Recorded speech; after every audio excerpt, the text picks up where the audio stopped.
reflexión donde vamos a meditar en la palabra de Dios.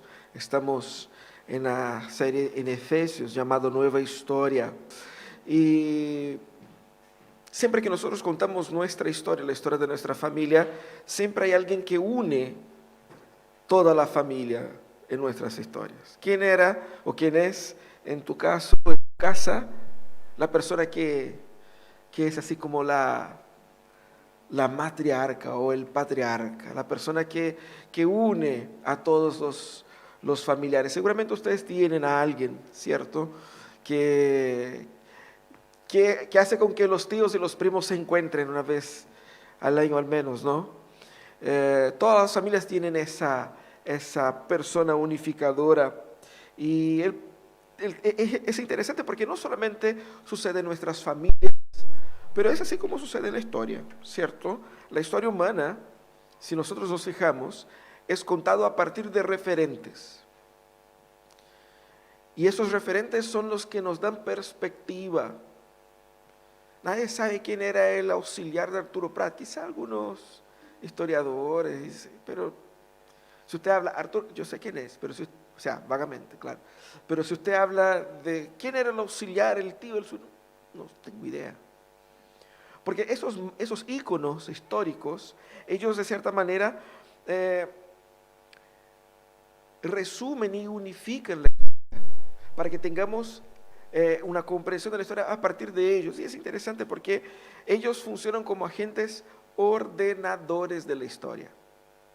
Porque probablemente ellos hicieron algo de bastante importancia, pero claramente ellos son personas con mucha influencia, con mucho control, con una serie de llegada a la gente. Así como la abuela que gobierna la familia, ¿cierto? Hay control ahí, ¿cierto? Se va a hacer como dice ella. Y fíjate que nosotros vamos viviendo nuestras vidas y vamos construyendo la historia también a partir de estos íconos que nos van marcando. Si usted piensa que es la persona que más te marcó, esa persona va a ser para ti un referente. Y el referente te ayuda, en cierto sentido, a organizar la vida alrededor de esta referencia. Por eso se llama referente, ¿cierto? Para los lectores de la carta a los Efesios, ellos estaban acostumbrados a pensar que el referente histórico de ellos era Roma. Roma se había obviamente dominado el mundo, pero no solamente eso, había conquistado el espacio de ser el ente que va a dar orden al mundo. Es la famosa Pax Romana, que no era tan pacífica, porque era una dominación a base de muchas armas.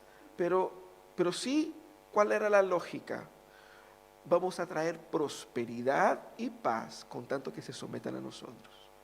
Era un ente unificador, todos bajo César. Bueno, ahí surge el cristianismo, ¿cierto? El cristianismo viene para provocar un poco de caos en eso. Y es muy interesante cómo explicamos qué es lo que es el cristianismo, a partir de la forma como explicamos qué es lo que es el evangelio para un niño. ¿Qué es lo que es? Cuando explicamos qué es lo que es el cristianismo, qué es lo que es el evangelio, ¿qué le decimos a los niños? Nosotros decimos, Jesús murió por ti y tienes que creer en Él. ¿Se han dado cuenta de cuán insólito es eso, esa expresión? ¿Qué onda? Jesús murió por mí y yo ni siquiera lo conocía y tengo que creer en Él para me salvar. A veces soltamos estas frases descontextualizadas porque no entendemos exactamente de lo que se trata el evangelio. Como hemos dicho desde la semana pasada, el evangelio es, en otras palabras, la historia del mundo, cómo entender la realidad. Y es más que simplemente decir Jesús murió por ti, que es como nosotros tratamos de evangelizar. Nos encontramos cuando hacemos esos eventos evangelísticos, nos encontramos con alguien en la calle y simplemente les decimos eso, Jesús murió por ti. O como decíamos la semana pasada, ¿no? Las 4 leyes espirituales, Dios tiene un plan para ti. De la forma como contemos, tú estás en el centro de este relato. Pero no es así como Dios cuenta la historia. ¿Cómo Dios explica qué es lo que es el Evangelio? ¿Ustedes se acuerdan de Jesús? Cuando empezó a predicar, ¿qué predicaba? Voy a morir por ustedes, así que creen en mí. De hecho, iba a morir, no es mentira, es verdad. ¿Qué decía Jesús cuando evangelizaba? Jesús decía, el reino de Dios se ha acercado. El reino de Dios ha llegado. Arrepiéntanse. Nosotros escuchamos esas frases y eso no tiene el menor sentido para nosotros. O sea, no sé de qué reino está hablando, qué significa eso. Yo vivo en Chile, así que, ¿es cierto? ¿Y por qué tengo que arrepentirme? Porque llegó el reino. Son ideas que todavía no logro hacer conectar. De eso vamos a hablar hoy día. ¿Por qué? Porque el Evangelio habla de cómo debemos entender la realidad. Eso es lo que está haciendo el apóstol Pablo en el capítulo 1 de Efesios, versículo 3 al 14. Aquí en ese texto, ¿qué es lo que hace Pablo específicamente en los versículos ahí de 7 a 11, 7 a 12? Dice que, vimos la semana pasada que el Padre diseñó un plan. Y en este plan, su Hijo Cristo Jesús sería el protagonista. Aquí es Pablo explicando el Evangelio, ¿cierto? Mira, te explico el Evangelio. Dios, el Padre, diseñó un plan. En este plan, el Hijo sería el protagonista. Este plan era un plan muy bien pensado, versículo 10. Era un plan hecho con mucho amor y únicamente movido por la gracia de Dios. Un plan hecho en la eternidad, no hecho base a la contingencia. Es un plan en el cual nosotros seríamos redimidos de nuestros pecados, porque la embarramos y el Señor está realmente restaurando todas las cosas. En este plan, nosotros que fuimos escogidos para ser parte de este plan, fíjate que estaba oculto. Es muy interesante lo que va a decir el apóstol Pablo. Estaba oculto, pero fue revelado. Ahora ya sabemos, ahora es claro. Antes muy poca gente sabía, el pueblo de Israel y algunos de entre ellos, pero ahora el mundo entero sabe. Y este plan tiene el objetivo de reunir todas las cosas bajo el gobierno de Jesús. Ese es el Evangelio. Un poco distinto de simplemente Jesús murió por ti, ¿no es verdad? Así como que no solamente me cambia el destino final, sino que me cambia toda la historia. Estoy viviendo al revés. Estoy viviendo mal. Porque si yo cambio el referente, cambio todo. Eso es lo que hace Jesucristo acá. Vamos a ver lo que hizo Jesús aquí en el capítulo 1. Hemos visto qué es lo que hizo el Padre. Hoy día vamos a ver qué es lo que hace el Hijo. Pero vamos a leer el texto entero para que tengamos contexto. El apóstol dice así: alabado sea Dios, Padre de nuestro Señor Jesucristo, que nos ha bendecido en las regiones celestiales con toda bendición espiritual en Cristo. Dios nos escogió en Él antes de la creación del mundo para que seamos santos y sin manchas delante de Él. En amor nos predestinó para ser adoptados como hijos suyos por medio de Jesucristo, según el buen propósito de su voluntad, para alabanza de su gloriosa gracia que nos concedió en su amado. En Él tenemos la redención mediante su sangre, el perdón de nuestros pecados, conforme a las riquezas de la gracia que Dios nos dio en abundancia con toda sabiduría y entendimiento. Él nos hizo conocer el misterio de su voluntad, conforme al buen propósito que de antemano estableció en Cristo para llevarla a cabo cuando se cumpliera el tiempo. Esto es, reunir en Él todas las cosas, tanto las del cielo como las de la tierra. En Cristo también fuimos hechos herederos, pues fuimos predestinados según el plan de aquel que hace todas las cosas conforme al designio de su voluntad, a fin de que nosotros, que ya hemos puesto nuestra esperanza en Cristo, seamos para la alabanza de su gloria. En Él, también ustedes, cuando oyeron el mensaje de la verdad, el evangelio que les trajo la salvación, y lo creyeron, fueron marcados con el sello del Espíritu Santo prometido. Este garantiza nuestra herencia hasta que llegue la redención final del pueblo adquirido por Dios para la alabanza de su gloria. Hemos visto que aquí en ese texto el apóstol Pablo pone énfasis en el Padre, los versículos de 3 a 6, del 7 al 12, él va a poner énfasis en la obra del Hijo, y en el 13 y 14 la obra del Espíritu Santo. Así que, ¿cómo Pablo describe entonces esa redención en la obra del Hijo? Si nosotros pensamos, nosotros vamos a imaginar la obra de redención que hizo Jesús, nosotros vamos a pensar solamente con esta fracción del texto. Eso es todo, ¿cierto? ¿Qué hizo Jesús? Murió por mí, pagó mis pecados. Él dice, en Él tenemos redención mediante su sangre, el perdón de los pecados. Claramente, eso es muy significativo y muy importante. Porque de las 3 personas de la Trinidad fue Jesús, el Hijo, quien se encarnó, quien caminó entre nosotros, vivió una vida santa en nuestro lugar, que con su sangre pagó por nuestros pecados, ¿cierto? Y es interesante porque Él dice aquí, en Él tenemos redención. En el mundo evangélico nos acostumbramos con esa expresión, sin sentir el peso de lo que significa. Porque si dice que tenemos redención es porque estábamos atrapados, presos, esclavizados. Él utiliza aquí la idea mental de lo que pasó con los hebreos en Egipto. Ellos estaban presos, esclavizados. Y la idea del sangre que libera es la idea de la sangre en los dinteles de las puertas, que cuando pasó el ángel de la muerte no entró en la casa de los hebreos. Por eso mismo, aquí está hablando de una liberación. Redención es eso. No sé cuántos de ustedes han pasado por eso, ¿no? De que de repente, a mí ya me pasó, tener que comprar algo o arrendar cuando se arrendaban los videos o cosas así, ¿no? Y de repente uno no tenía ahí dinero efectivo, dejaba el carnet, ¿cierto? Y después tenía que devolver para rescatar el documento. ¿Eh? Sí, algo un poquito más complicado que eso hizo Jesús. Él nos rescató. Pablo simplifica o une las ideas de la obra de Cristo en una sola frase. Él dice, en Él tenemos redención, mediante su sangre, el perdón de nuestros pecados. La idea de redención se une a la idea de la justificación. Él nos libra de una condición, pero también, ¿qué es lo que hace Dios?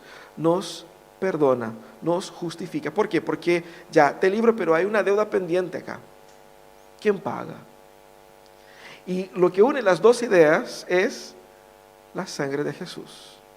La sangre de Jesús paga por la deuda que yo tengo y también me libra. Pero fíjate qué interesante.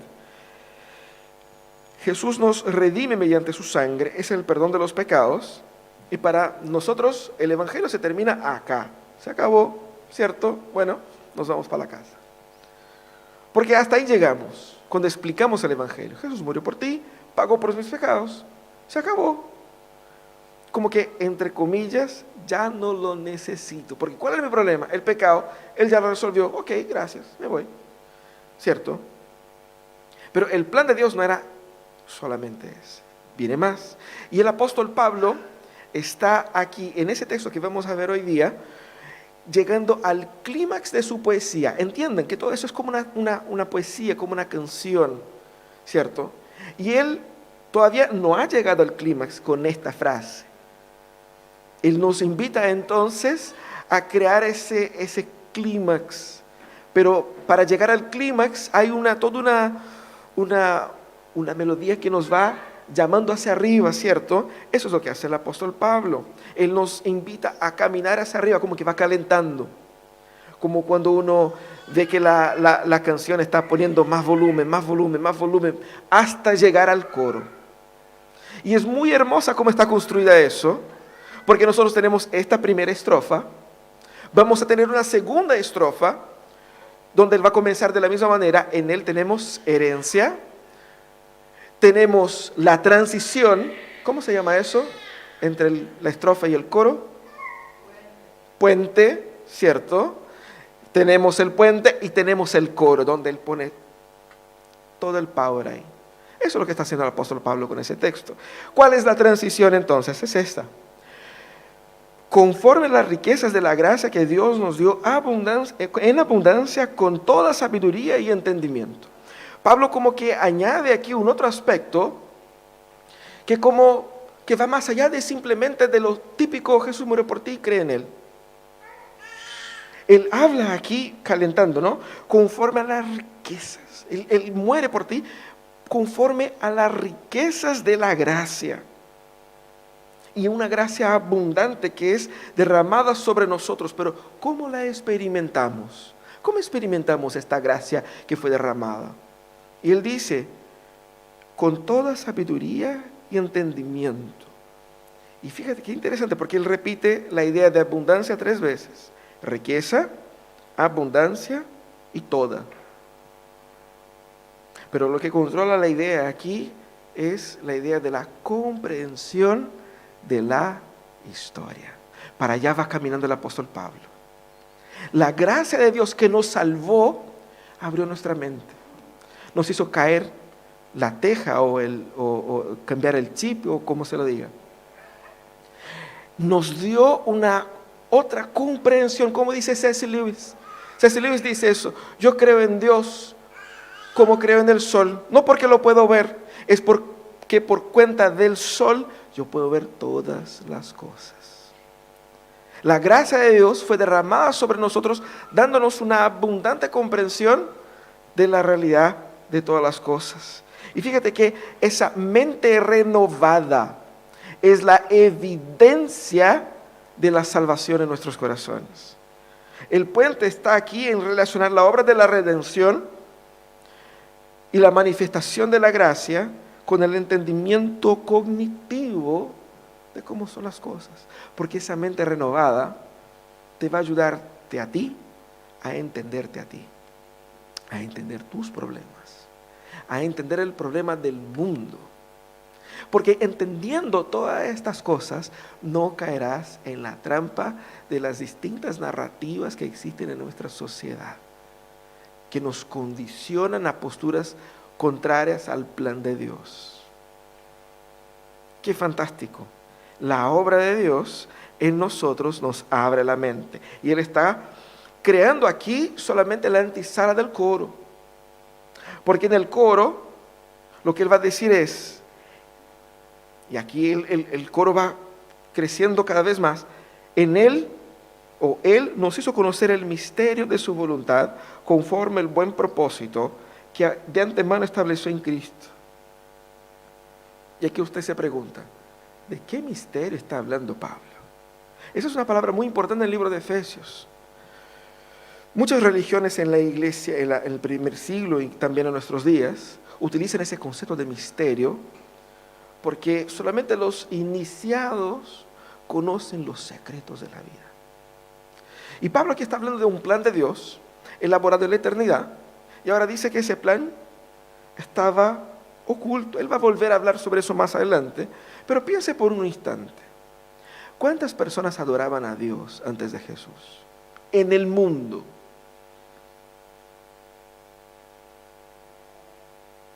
Solo estaba el pueblo de Israel, y dentro del pueblo de Israel, si es que, ¿cierto? Cuando vino Jesús se dio cuenta y nos damos cuenta de que habían pocos ahí. ¿Cuánta gente de verdad esperaba y entendía y seguía el plan de Dios en la historia antes de Cristo? Muy pocos. Vino Cristo. Y como que con Cristo hubo un boom de revelación. Que de repente los judíos empezaron a entender ese otro evangelio, que es el evangelio que es el gran plan de Dios. Y no solamente la gran masa de judíos, pero eso pasó la frontera de los judíos. Eso es lo que está hablando el apóstol Pablo acá. Y ahora judíos y gentiles, o judíos y no judíos, de todo el mundo estaban conociendo el gran plan de Dios en la historia. Dios fue controlando esa narrativa de tal manera para revelarse en el momento preciso. Y Cristo es esta revelación. Y Él dice, Él nos hizo conocer. Es interesante porque es una acción de Dios. No es que y ustedes conocieron. No, Él nos hizo conocer. Él se reveló. ¿Y qué es lo que hizo conocer? El misterio de su voluntad. Esa palabra también es muy importante porque aparece varias veces en el texto. Ya en el versículo 1, ¿no es cierto? El apóstol Pablo se presenta como el apóstol del Señor Jesucristo según la voluntad de Dios. La idea de voluntad es muy importante porque esa voluntad de Dios, ella es, como vemos en el texto, es una voluntad buena, según el buen propósito, o en otras traducciones, según el beneplácito. O sea, es una voluntad positiva, buena. Esa voluntad también es una voluntad eterna, porque desde la eternidad fue decidida por Dios, y es una voluntad que está centrada en Cristo. Ahora, es muy interesante porque dice que Él nos hizo conocer el misterio de su voluntad conforme el buen propósito que de antemano estableció en Cristo. En otras palabras, Él quiere decir, Dios fue administrando la historia, cuidando la historia, proyectando la historia, de tal manera a que en el momento clímax de la historia se resolviera de la forma perfecta. Es como si Dios fuera un gran productor, editor de una película y que controlara la narrativa de la película con cariño y con precisión. Cuando vemos la historia humana, uno piensa que las cosas se dieron así, y que por casualidad pasó, y que de la nada hubo un terremoto, y que de la nada hubo una guerra, y que pucha por cierto efecto mariposa. Una mariposa hizo aquí con las alitas acá y allá otra cosa, y el mundo está así. La idea de que si hubo un creador, Él dio cuerda al mundo y se fue de vacaciones. Y que el mundo está ahí, loco, destruyéndose sin control. El Evangelio nos viene a decir que el mundo no está ahí loco, destruyéndose sin control. Dios está en el control de la historia. Y esa historia la tiene controladita en Cristo. Pero Él todavía no llega al clímax principal, porque este es acá. ¿Qué es lo que Dios quería? ¿Cuál es la meta? ¿Qué es lo que dice el Evangelio? Para que cuando se cumpliera el tiempo, reunir en Cristo todas las cosas, tanto las que están en el cielo como las que están en la tierra. No suena mucho para nosotros reunir en Él todas las cosas, pero básicamente lo que Él quiere decir ahí es someter todas las cosas al señorío de Cristo. Ese es el sentido de la historia. Este es el Evangelio. Es por eso que Jesucristo decía, el reino de Dios ha llegado. Fíjense en eso. Aquí este versículo es el centro del texto. De este texto y también en la premisa principal de la carta toda.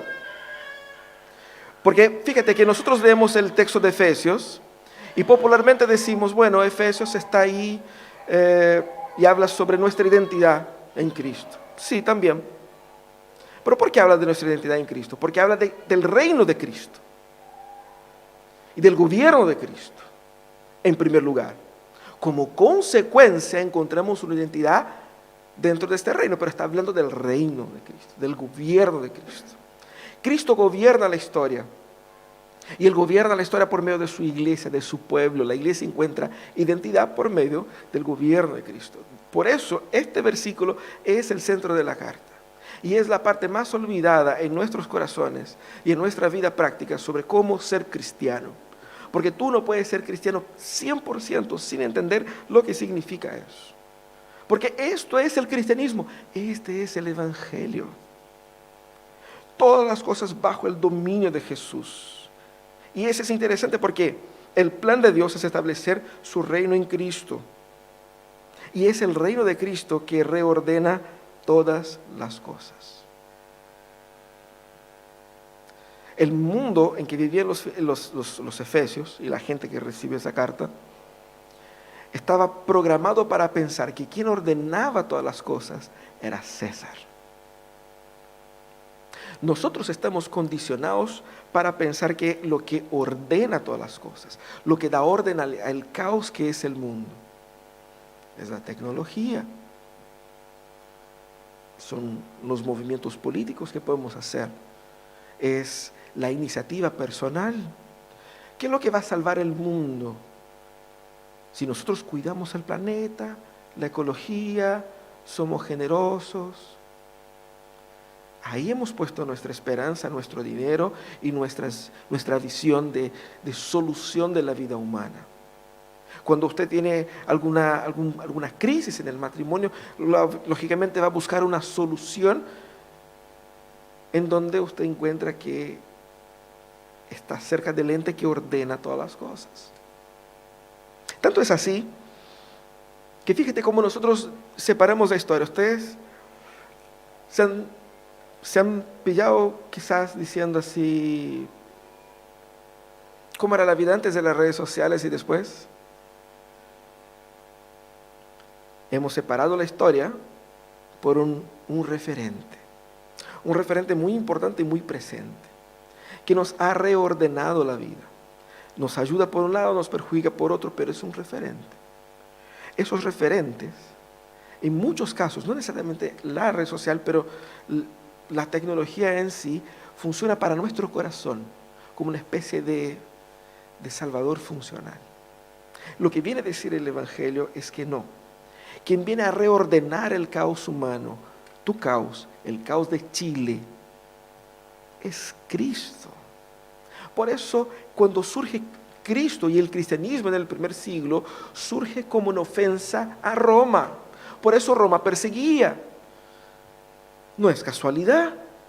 Por eso se persigue en Arabia Saudita. No es simplemente porque, me caen mal los cristianos. Porque es una otra interpretación de la historia que se sobrepone a la mentira que se está siendo contada. Cristo gobierna, Cristo reordena todas las cosas. Ese es el plan de Dios, siempre ha sido. Por eso que Jesucristo predicaba sobre el reino. Y uno, como nosotros pensábamos, ¿qué está hablando de reino? ¿Qué significa eso? Significa entender que lo que produce sentido, significado, lo que une a las personas, lo que es el referente último es Jesús. Es Él y en Él donde encontramos la Shalom. ¿Qué es lo que es la Shalom? Es esa paz, esa justicia, esa armonía que todos los seres humanos andan buscando. Esa realización última. Es Cristo quien viene a traer la Shalom y no Roma. Es Cristo quien viene a traer la Shalom y no los movimientos políticos, económicos, tecnológicos, agua en Marte, no, nada de eso. Nada de eso. Tampoco es el encontrarse consigo mismo en el interior, mirarse a sí mismo, meditar, cerrar los ojitos y estar ahí en paz con uno mismo. Nada de eso. Es Cristo. ¿Cómo viene Cristo a traer esa Shalom? Fíjate que Él predicaba al pueblo, arrepiéntanse que el reino ha llegado. Porque el reino de Cristo cuando viene es un reino de orden cósmica. Porque dice acá, todas las que están tanto en el cielo como en la tierra. Un gobierno total que viene a reordenar el caos en el que vive el mundo. Pero fíjate que el caos en el que está el mundo tiene un culpable, el culpable soy yo. Mira cómo es hermoso lo que hace Pablo. ¿Cómo Cristo reordena el mundo? Primeramente, Él resuelve el problema de fondo. ¿Cuál es el problema de fondo? El pecado. ¿Qué hace Él con el pecado? Lo paga en la cruz. Él paga por ese pecado. Y esa creación pecaminosa, Él la redime con su sangre. Él la compra de vuelta. Ahora Él tiene un pueblo. Y en ese pueblo imprime su voluntad para que viva según su visión, según su forma de ser, según su carácter. Y es así por medio de este pueblo que Cristo va redimiendo todas las cosas, transformando la sociedad, transformando la cultura, transformando el medio ambiente. Ese es el Evangelio. Cristo reina y su gobierno es un gobierno de sanidad, pero también un gobierno de juicio para las naciones. No es César, no es la tecnología, no es nada de eso. Es Cristo reinando por sobre todas las cosas. Y nosotros debemos entender eso. Eso está pasando. Eso está pasando. Eso no es una bola teológica que estoy inventando acá, ni una teoría que estoy compartiendo con ustedes. Eso es tan y más verdadero que cualquier noticia que ustedes puedan encontrar hoy día en los periódicos. Eso está pasando. Cristo reina ahora. Y ustedes fueron comprados por Dios en la eternidad. Fueron redimidos, justificados, adoptados y son parte de esta familia, de este reino. Y Cristo va a venir, Cristo va a volver con la misma certeza que nosotros tenemos de que el aire está entrando a nuestros pulmones en ese instante. Eso está pasando. Y eso es lo que el apóstol Pablo quiere que ellos entiendan. En la segunda estrofa de esta carta, de esta parte que el apóstol cuenta acá, él dice: en Cristo también fuimos hechos herederos, pues fuimos predestinados según el plan de aquel que hace todas las cosas conforme al designio de su voluntad, a fin de que nosotros que ya hemos puesto nuestra esperanza en Cristo, seamos para la alabanza de su gloria. Yo quedé pensando esa semana, ¿qué quiere decir Pablo de que nosotros hayamos sido hechos herederos? Porque el heredero hereda el bien del que muere, ¿no? Eso lo hemos entendido. Y herencia son bienes. Y él va a hablar sobre herencia 2 veces acá y cuando habla de la obra del Espíritu Santo. Pero dice que en él nosotros fuimos hechos herederos. Piensen un segundo. ¿Qué significa ser herederos? Ser heredero de alguien implica necesariamente un vínculo, un derecho. Un derecho. Un vínculo familiar. Son beneficios que se dan por justicia. Es mío. Nosotros acá, ni siquiera por la línea genealógica teníamos derecho, no somos judíos. Nosotros somos los gentiles de la historia, ¿cierto? Los no judíos. Pero los judíos que creían en el Señor, ellos creían que el Señor les había hecho promesas y por lo tanto ellos tenían derecho a esas promesas. Las promesas no fueron hechas a nosotros directamente, fue al pueblo judío. Pero aquí él dice que esta herencia ya no pertenecía a un pueblo específico. Esa herencia ahora ha llegado a todos aquellos que han creído. Pero fíjate que en él fuimos hechos herederos. Y uno dice, ya, ¿qué significa eso? Significa que no es algo que conquistamos por nacimiento, sino que él nos hizo también nuevamente una acción pasiva, lo que es muy interesante. En toda esa narrativa, la acción humana es siempre pasiva. Nosotros fuimos hechos. Nosotros participamos de la historia de Dios por gracia de Dios y por voluntad de Dios. No porque nos hayamos sido los clevers que nos hemos metido ahí, ¿no? Y yo estoy haciendo la historia, construyendo la historia, estamos cambiando la historia, estamos escribiendo la historia con Dios, como dicen algunos teólogos. No, es Dios que escribe su historia para su gloria. Y nosotros somos beneficiarios de todo eso. Somos llamados a disfrutar de los beneficios conquistados por Cristo, porque habla de beneficios y hay beneficios a ser disfrutados. ¿Cuáles son? Son los beneficios de la obra de la redención que Dios está obrando. Y fíjate que al disfrutar de estos beneficios, la conclusión lógica es que pasamos entonces a vivir para la gloria de Dios, para la alabanza de la gloria de Dios. Y es otra cosa que nosotros no entendemos, no sabemos cómo vivir para la gloria de Dios, ¿cierto? ¿Qué hago? O sea, ¿me ducho? ¿Trabajo? ¿Cómo funciona esto? De vivir para la gloria. Porque son expresiones que nosotros repetimos y no sabemos lo que significa y quedan ahí. Lo que el apóstol quiere que nosotros entendamos es que cuando Cristo muere en la cruz, eso tiene consecuencias y beneficios para nosotros. ¿Sabe cómo vivimos para la gloria de Dios? Cuando nosotros empezamos a disfrutar ya de los efectos del reino. Comenzando por la relación con Dios que produce en nuestro corazón paz. Vivimos para la gloria de Dios cuando encontramos en Cristo paz en medio de la tribulación. Cuando no perdemos el sueño por cuenta de la ansiedad provocada por nuestra falta de fe. Cuando encontramos consuelo en la palabra. Cuando somos exhortados a abandonar un pecado y lo abandonamos. Y obedecemos y cambiamos. Es así como vivimos para la gloria de Dios. Esto es ser heredero porque hay beneficios, paz, perdón, misericordia, restauración, transformación, sanidad. Todas esas cosas que nos hacen ser como Cristo es. Y eso es lo que podemos disfrutar ahora y serán plenos en la venida del reino.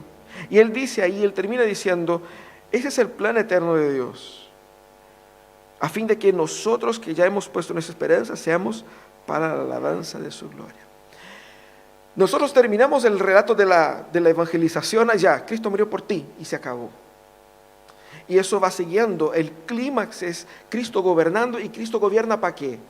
Para que Dios sea más glorificado por medio de nuestras vidas. Vidas restauradas, santificadas, perdonadas, sanadas. Es así como Dios es alabado.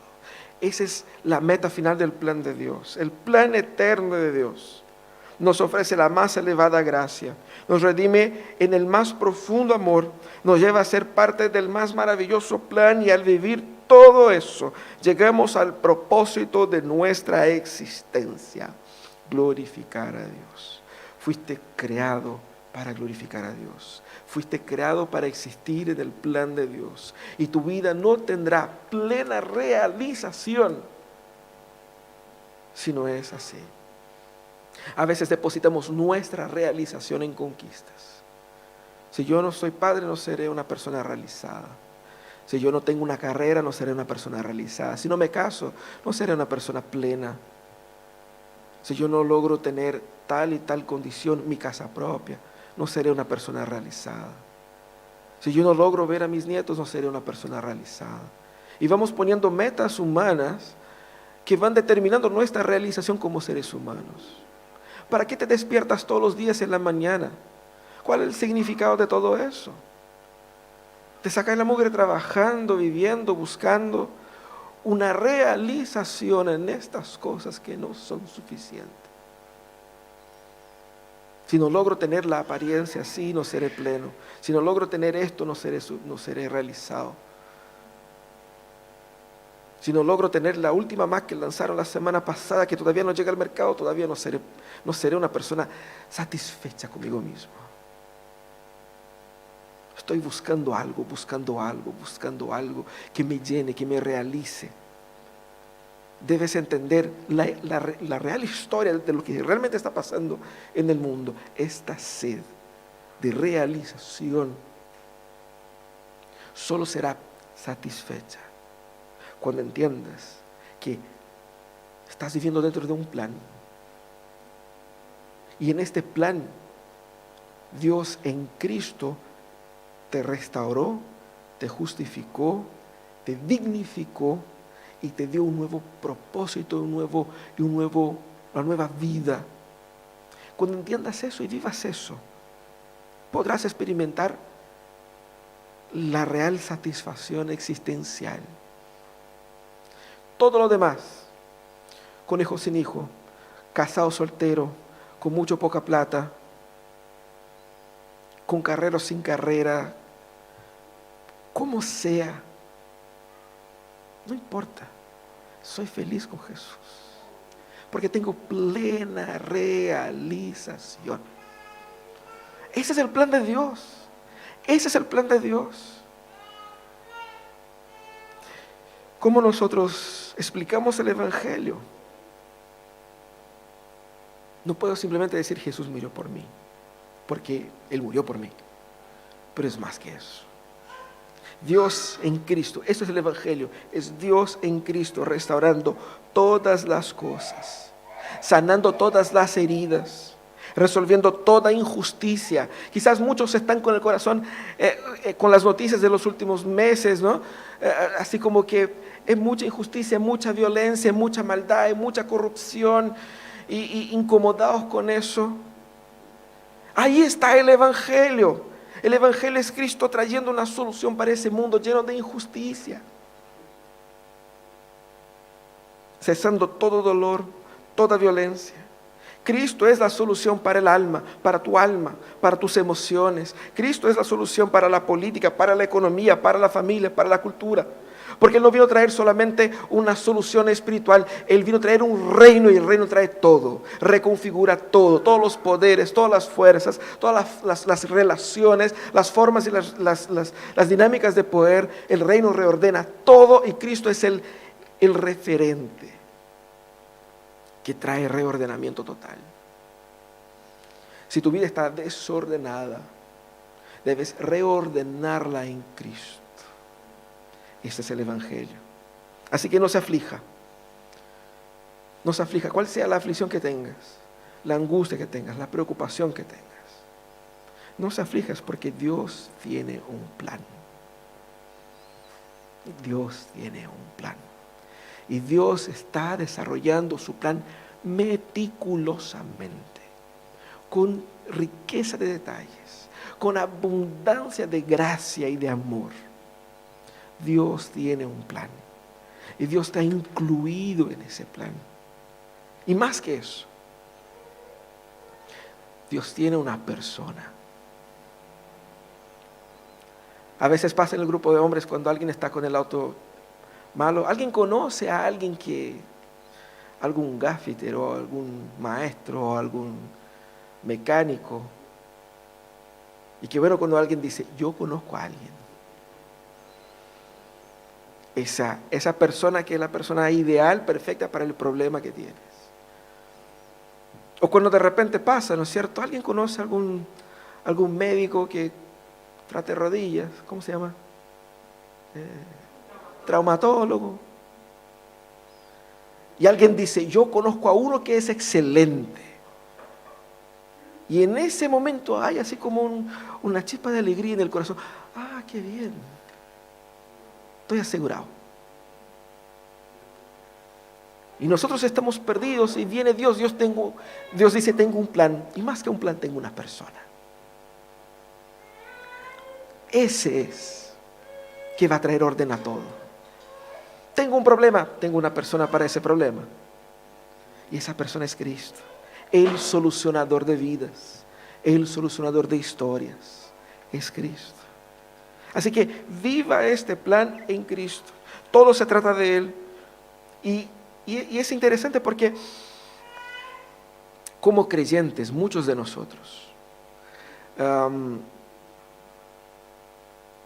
creemos, un poco de lo que vimos en la clase escuela dominical, creemos, entendemos, pero no disfrutamos plenamente de los beneficios de haber creído en Cristo. Creemos, estamos afligidos sin necesidad. Creemos, estamos atribulados innecesariamente, porque no nos hemos apropiado de las bendiciones que Cristo trajo. Y eso es vivir para la gloria de Dios, eso es vivir el plan de Dios, es vivir todos los beneficios que conlleva Cristo. Así como usted puede tener ahí un plan de celular y no usa ninguno de los minutos ni de los gigas,